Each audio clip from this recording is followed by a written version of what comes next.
The conversation for today is on accessing the National Health Insurance Scheme or any health insurance scheme at all that is within your income bracket, as the case may be. This morning, we are looking at the cost of medical services as a concerning issue in Nigeria, and as far as the health sector is concerned, where the high cost of healthcare driven by inflation has made it unaffordable for most Nigerians, despite the mandatory National Health Insurance Scheme, which requires all Nigerians to have health insurance coverage. Enrollment remains low in many states, if not the country at large, while states like Delta, Lagos, Kano have each enrolled over 1 million persons. Several others, including Akwa Ibom, Kebbi, Taraba, Abia, Ebonyi, and Zamfara, has less than 200,000 enrollees. The situation is exacerbated by the sharp rise in healthcare costs, which has increased by well over 500%. Over the past year, many Nigerians have been unable, to afford healthcare. The World Health Organization has noted that Nigeria has the highest out-of-pocket health expenditure in West Africa, contributing to the rising poverty due to healthcare expense. We now have joining us in the studio a friend of the house who has gone missing for some time, but we are happy he's back, hale and hearty. Emmanuel Osemeke is a public affairs analyst. We would have joining us much later, I understand, Dr. Nghargbu, an associate professor and a lecturer, and of course, a researcher. Good morning, Mr. Osemeke. Good morning, sir. We are discussing health, and you seem to be looking very robust and and quite healthy on the outside, and I'm sure also from the inside. Your skin clearly shows that you are radiating above our inflation level this morning.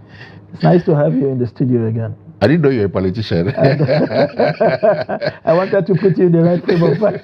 You're sounding like your common governor, common senator, common house member. I don't want to. Who is dealing with us now commonly?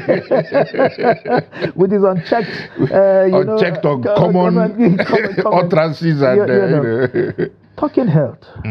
I mean, the situation is as bad as you can imagine. It is for people who can even afford the services showing up at health facilities that cannot take care of their needs. It's people dying because hospitals can't afford oxygen. It's people paying out of pocket because you have an health insurance scheme that has deducted so much from you but does not offer the promises, the very fundamental promises of universal coverage, of access to affordable and accessible care. What do you make of, what's your general perception of the Nigerian health insurance scheme vis-a-vis Nigerian health services in general? Okay, thank you very much. Thank you for having me. Sometimes some of us look like what we are really not. So don't be deceived by what you see. I'll take your word for it. Yeah, so I think, my take basically is that one, the health insurance scheme in Nigeria vis the health service delivery in Nigeria cannot be divorced from the generality of the Nigerian issue. I recall, I think it was in 2002 or 2003, I'm not very sure the particular year, the government of President Olusegun Obasanjo, came up with the issue of the National Health Insurance Scheme. The idea is to begin with the health insurance scheme, then of course metamorphose into the universal health coverage, which is what you get across many European nations, Canada and co, with the exception of the United States that has a slightly different health insurance system. And the first question would be, why health insurance? What is really the objective of health insurance? What health insurance does is that it provides a leveling ground for every citizen of any given nation to access quality healthcare services at an affordable price. So what it does is that it creates a platform for insurance companies to take up bills, and of course the federal government and the state government supplement those services, which is something similar to what the Nigerian health insurance scheme is meant to cover. Unfortunately, as much as Nigeria has said that in NHIS is compulsory, The implementation has not shown any sign or anything close to being compulsory. I mean, look at the data you just reeled out. Out of 36 states on the FCT, you probably have 5 or 6 states that have enrolled just about 1 million people. The rest are less than 500,000 enrollee. If it's compulsory, as they said, that's not what we should have. And the idea is to have every citizen, enrolled, and each citizen paying that tiny stipend, and that stipend goes into a pool, and that pool is what the federal government now supplements. Then of course you have enough funds to be able to provide qualitative infrastructure, and of course all that is associated with it.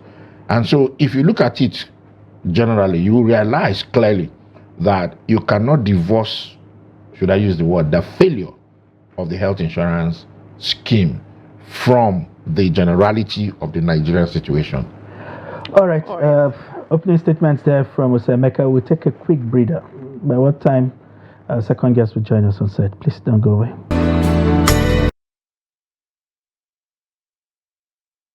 All right. We now have our second guest in the studio.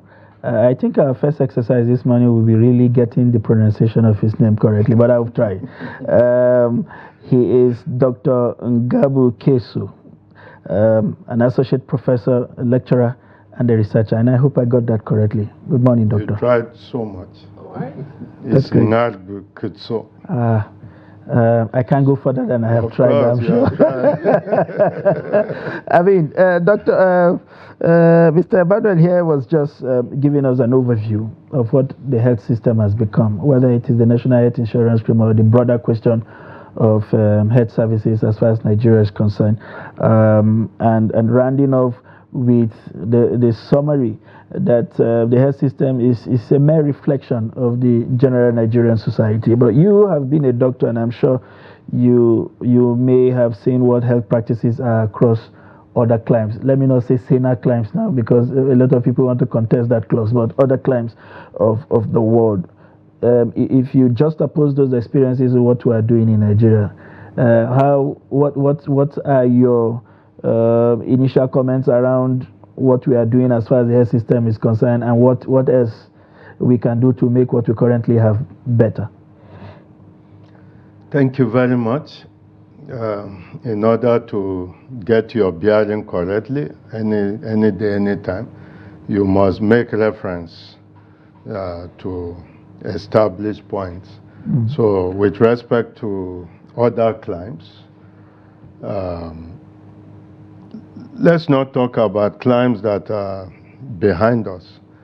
If we want to move forward, our model, our example shouldn't be people or nations we're doing better than, but those that have gone ahead of us and are really providing quality services to citizenry with respect to healthcare delivery. I'm privileged to have been to 55 countries of the world, so many of them developed countries, and I will compare what is obtainable now in Nigeria with probably what I've seen in Japan, I've seen in US, I've seen in Brazil, and then of course several countries in Europe. We are far, far left behind. We are yet to scratch the issue when it comes to provision of quality healthcare delivery. Even the NHIS, the National Health Insurance Scheme, in terms of coverage, is not yet touching up to 1/4 of the population of this country. And a lot needs to be done. There is current, ongoing decentralization or replication of similar schemes at the state levels. But again, when you take the statistics of the 36 states, you will struggle to say kudos to the scheme as it is being replicated. Now, to the infrastructure itself. When you go into our hospitals and you are told all the time to walk out of the hospital gate to a very small room called a pharmacy kiosk or shop to buy virtually all the prescribed medication. You know that we're way behind. If our health insurance program cannot even provide basic medication for beneficiaries or clients, then this is just medicaments. Yeah.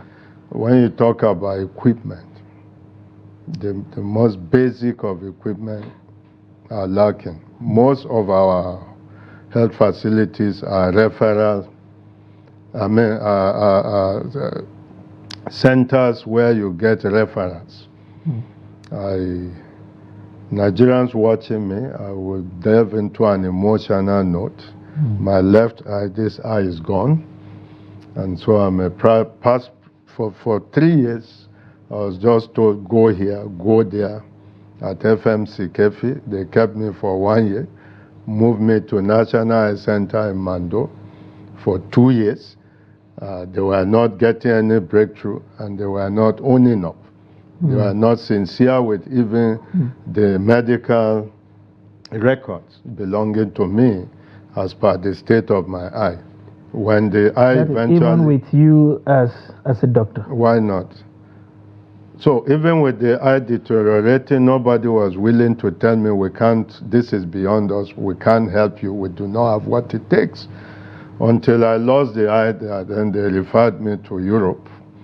Of course, I had the privilege of going to Europe, and because I'm partly a scholar of the College of Medicine, Nicholas Copernicus University in Bydgoszcz in Poland. So I was there. They said, sorry, it's too late. There's nothing we can do.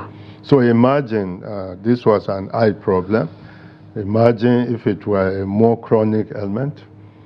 And when you tie this to certain unnecessary deaths, you can trace such occurrences or outcomes to the poor state of our healthcare infrastructure. So we are far behind, no mincing words.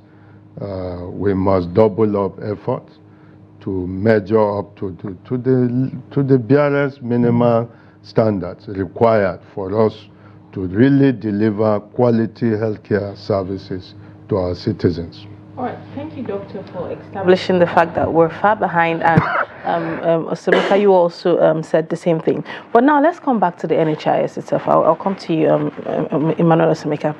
We spoke to a couple of Nigerians, and we've also all had different experiences of how health insurance works in Nigeria, and there's a trust deficit between Nigerians and even trust in insurance in the first place. Talk more of health insurance. And then there's also the part of the hospitals complaining that reasons why they treat patients who come with, oh, I'm under insurance a certain way is because they don't get their money as at when due. And then these people, Nigerians, are complaining, you're taking this money from us and we deserve better services for the money we're paying. At what point did we get it wrong, and how can this, be looked into? Okay, thank you very much. I think, in my opening statement, I clearly enunciated what health insurance should actually be. So if you look at the Act establishing the National Health Insurance Scheme, what it tried to replicate is what you have in America, where, there's a federal legislation on affordable care, or what they call Obamacare. That's basically Medicare. So the insurance companies, what you're supposed to do, for you to get health insurance that is affordable, you must register with an insurance firm. So when you register with an insurance firm, if you get into a hospital and you do your basic registration, the first thing they ask is, what's your insurance number? So the idea is to be able to push your bills to the insurance, or to determine to what extent and what level of treatment you can get, based on the coverage you have. And this is administered at the state level, because the federal government really doesn't administer anything. What they do is just to provide a framework for the insurance companies to work with the states. Then at the end of the day, whatever funds or whatever bills you have, you pay a portion of it. To some that they have deductibles, you do your deductibles. Some don't even have deductibles. Insurance company takes 100% of that bill. The federal government now cushions that effect, that cost, alongside the state. And so that's mandatory. Now, if you don't have insurance, the system is also made to provide what they call medical aid, what they call Medicaid, for example. What Medicaid also does is that the first thing is that you are first taken care of. Nobody asks you for money. So you are a self-paying patient. The first thing is to take care of you, save your life. When that is done, what they now do is to find out, okay, what level of income do you have and how are you able to pay? So they can ask you, can decide to pay in 1 year, in 2 years, in 3 years, whatever you can afford to pay. What they want is for you to pay. But of course, it comes with a lot of discount. So for example, if you have a bill of $12,000, you might end up paying just $2,000. And that $2,000 can be spread over 5 years. As long as you pay, if it's $5 or $2, once it's consistent. That's how robust the system has been. Now that's what Nigeria tried to copy. But we are not very good at copying very good things. So the health insurance scheme that came in the days of President Olusegun Obasanjo, albeit mandatory, has not been implemented that way. It's been mandatory for federal workers. I don't know how the states are implementing. And I think, in my view, what has gone wrong is that a lot of the times, federal legislations, is usually, tries to be enforced by the federal government as against, federal government providing the framework and allowing the states to take it, because the federal government really doesn't own anything other than the territory. The states are the main, operators of the entity called Nigeria, because what makes up Nigeria is 36 states. And each of the 36 states is a geographical area and administered by a particular government. So I think where we've failed 100% is that today you have the National Health Insurance Scheme, and in most states, they have their own state insurance, which is wrong. The health insurance scheme is supposed to be that insurance scheme that takes care of every Nigerian. But the way we legislate in Nigeria is what complicates a lot of things. So you have this question of, okay, should the federal government tell us what to do at the state level? It's not necessarily telling you what to do. It's about what is possible and what is doable. So as a result, the contribution from the federal government might not come. The state government may not be able to make their own counterpart funding, and the insurance companies might find it very difficult to even get into the fray. When they do get into the fray, it becomes very difficult to reconcile the naughty areas. And at the end of the day, who suffers? The citizens who are supposed to get services. And in addition to that, those funds that are supposed to come, those little funds that are supposed to come as a result of our humongous population, we don't get it because there is this unnecessary rivalry and confusion at the level of the policy. So because if we get the policy right, the implementation shouldn't really be that difficult, And when we get the policy right, the implementation right, the people that will benefit 100% will be the populace, and of course it will be smooth sailing.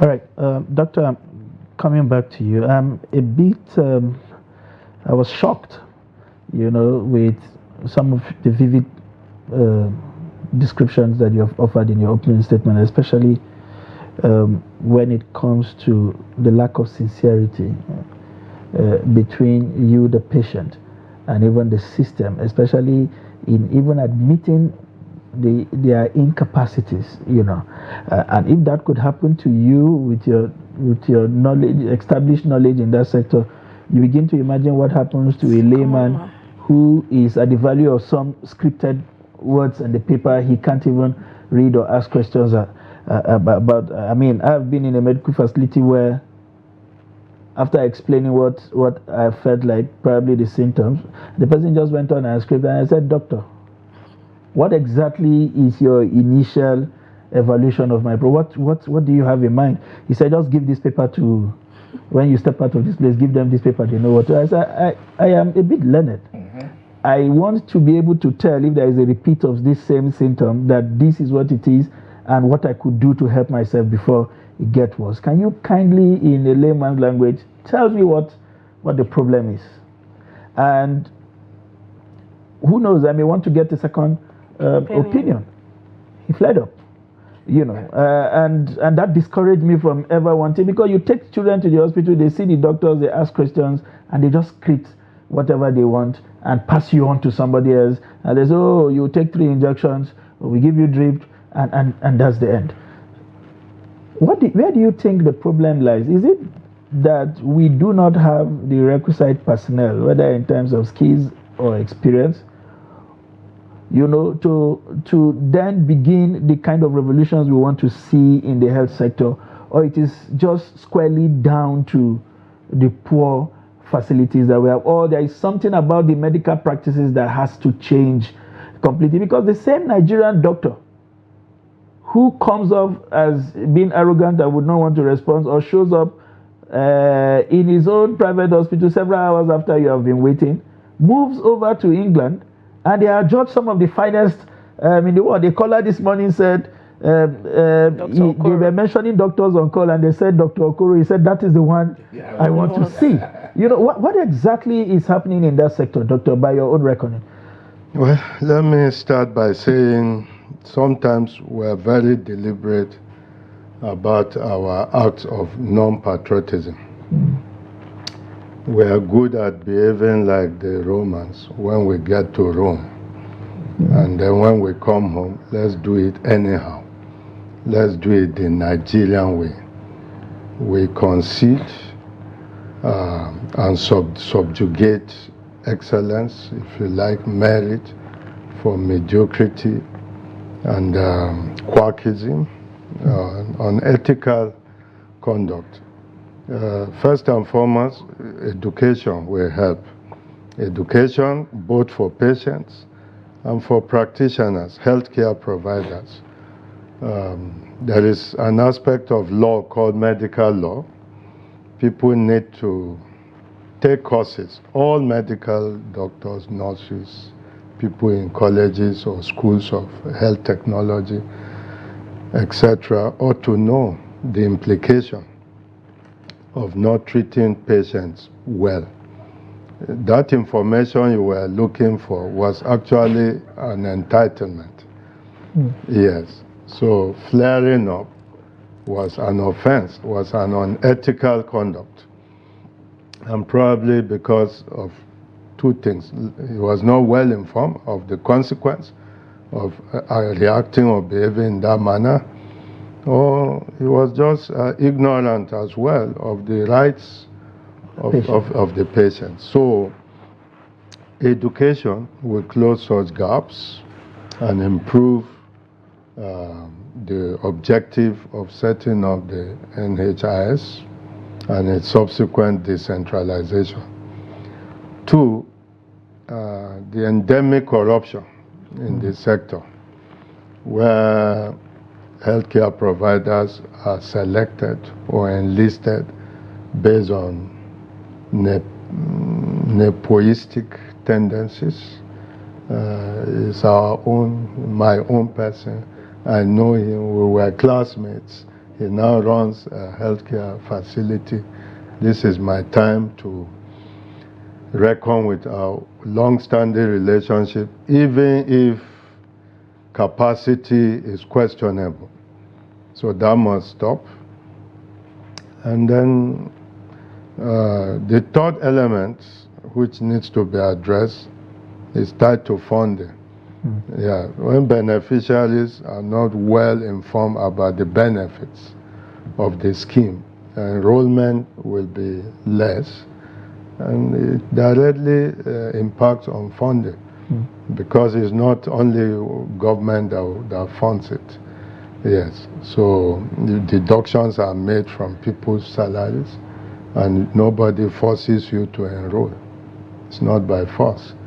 So you can only go and enroll when you know the benefits.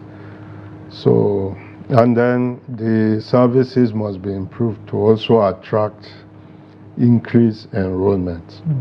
So if we look at these 3 issues, to me, we'll get it right. And so back to the statistics I rolled out, and then the case of my own person, I think this should never happen again. and medical law practice should begin to bite. How many medical lawyers do we have? How many lawyers do we even have in Nigeria that read medical law? Especially how many law schools have this as a specialty at the master, let me say postgraduate level, for instance? So a society that is well informed also advances more seamlessly in every sector or sphere of its endeavors. So this is what I can say based on my experience. You know, I can understand where Mr. Sunday is coming from. Based on experience, I was also in a hospital at some point and I kept on asking questions. I was in labor. What injection are you giving me? Nobody responded. What is the name of the injection? And I was just left there for up to an hour till someone else came to attend to me. But like you said, nothing beats education for both the masses and the doctors as well. But let me come to you, Mr. Osemeke. Moving forward, you know, let's stop dwelling on the past. This is already happening and we're seeing it happening. So moving forward, both short-term and long-term, what can be done? Because we can't have Nigerians keep complaining about poor medical services and still not getting quality at the end of the day. So moving forward, what are those short-term things that could be put in place to help both the healthcare system and the insurance and also Nigerians as well? I think it's important that going forward, I see what the minister is doing, which makes a lot of sense because of his background. But the challenge I see, which I believe maybe over time they will, straighten out, is there must be synergy between what the federal government is trying to, push out for the benefit of everybody and what the state is incubating at their own level. That synergy between the federal and the state, and of course, the local government, it's very difficult to include local government these days because for a very long time, we've really not had local government existed, But the idea really is that there must be that handshake, that tripartite handshake, or at least that, handshake between the state and the federal government. When that is done, because there's a whole lot coming from the federal that people at the state level are not benefiting from. And sometimes it is made worse where the state is not in the same party at the federal level. Because I've also discovered that there are a lot of World Bank funded programs, United Nations funded programs that come in, there are grants that are given to help the people. One, the people are not even aware of it, which comes to the issue of education. Very important that sensitization happens, and that is where the National Orientation Agency has really faltered a lot. They've really gone to bed to sleep for a very long time. They've been talking about the new national anthem, by the way, but yeah. Well, unfortunately, that's not basically what their job is. Their job is to be able to push out the programs and activities of the federal government, to the 774 local government, to make it easy for people to understand this is what the government is doing. And one of the reasons why you had the protest and all that is because the federal government may have had a lot of programs, but it's not communicated. Okay, so if it's not communicated, then nobody knows. Like in civil society, whatever you do that is not reported, if there's no report on it, then it never happened. So therefore, it's important that that handshake happens and that consistent education, citizens' education is very, very, very important. All right, and your final word, Doctor, in 30 seconds, what can we do to move forward? Let's quickly improve the scheme. Let us improve our intake on coverage. Let us take it to the least in society. Let it not be for the middle and upper class strata of our society. Everyone should be able to access it. In many countries, there are automatic enlistments. For instance, if you are a veteran, it's automatic. If you are a pensioner, it is automatic, regardless of the level. If you are a senior citizen from 60 years of age, it is automatic. And not requiring that you are working with someone and he's making remittances. It's a package, a social welfare package of any responsible government towards are citizens who have paid the price in nation building. Thank you. So, what more? What a way to bring this conversation to a crescendo. It's a social welfare package, and one that is deserving of every Nigerian at this point, if you ask me. We've been talking with a professor of medicine, Dr. Keso. I would not attempt to pronounce the other name. Thank you very much for finding time today. I don't want to murder the name twice in one TV show. Thank you very much for finding time to be here. Thank you so much. And for providing us with those invaluable insights. Mr. Osemeke, as always, thank you very much for finding time to come into the studio and share your invaluable experience with us. Viewers at home, I hope we have provided some education, some enlightenment, and some insight as to what you need to do on your part to get enrolled, get enlisted, and insist, that you get the services that you pay for. We'll take a quick breather. When we return, we'll be serving you with the issues that made it to select national newspapers this morning. Please don't go away.